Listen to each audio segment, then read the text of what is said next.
საპენსიო ცვლილებები ძალაში შევიდა, ასაკობრივი პენსია 20 ლარით გაიზარდა და 180 ლარი გახდა. პენსია გაიზარდა შეზღუდული შესაძლებლობის მქონე პირებისთვისაც, მკვეთრად გამოხატული კატეგორიისთვის და 18 წლამდე შეზღუდული შესაძლებლობის მქონე პირებისთვის. ამასთან 1 სექტემბრიდან მაღალმთიან რეგიონებში მცხოვრები პენსიონერებისთვის პენსია 216 ლარი გახდება. პენსიების საკითხი აქტუალურია წინა საარჩევნოდაც, უკვე ცნობილია, რომ სხვადასხვა პოლიტიკური პარტიების, მათ შორის მმართველი პარტიის ქართული ოცნების საარჩევნო პროგრამაში ერთ-ერთი მთავარი დაპირება პენსიების ზრდას შეეხება.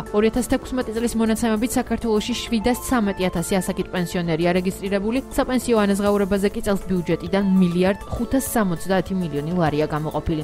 ბაზარი ესეთი ძვირი არის, ყველა გიტყოფილი ეგოცი არის, გინდა არა. არაფერი დახმარება არ არის. აი 50 ლარი რო ყოფილიყო, შედარებით კიდე არა უშავ.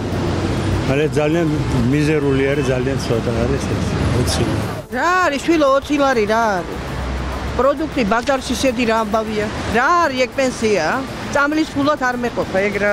20 ლარით კი არა 150 ლარით რო გაზრდილიყო, მაინც არაფერი გვეშველებოდა, მაგრამ რას ვიზამ, ჩვენ და ხوارა დამოკიდებული. რაღაცაში მაინც ელემენტარულში წაგვეხმარება, ან ერთავ გადასახად გადავიხდით, ან ერთავ წამალს ვიყიდით და ეს არის უბრალოდ ჩვენი დაცინვა. ჩვენი აი ამ ჩვენი ასაკის ხალხის არის დაცინვა, მეტი არაფერია. 180 ლარად ერთი რომელიმე იმათ იცხოვრა რა, რომელიმე ამ პარლამენტარმა, მინისტრმა არ არსებობს, ხო? ეს პატარა თანხა არ არის ახლა ჩვენთვის და ერთად შეხა წამლებით ვერ იღებს. წამლებში ძეთ შეღავაც გამოწეს. ბევრი არაფერი. იმდენად გაზვირებულია ყველაფერი, რომ ეს ბევრს არაფერს არ ცვლის.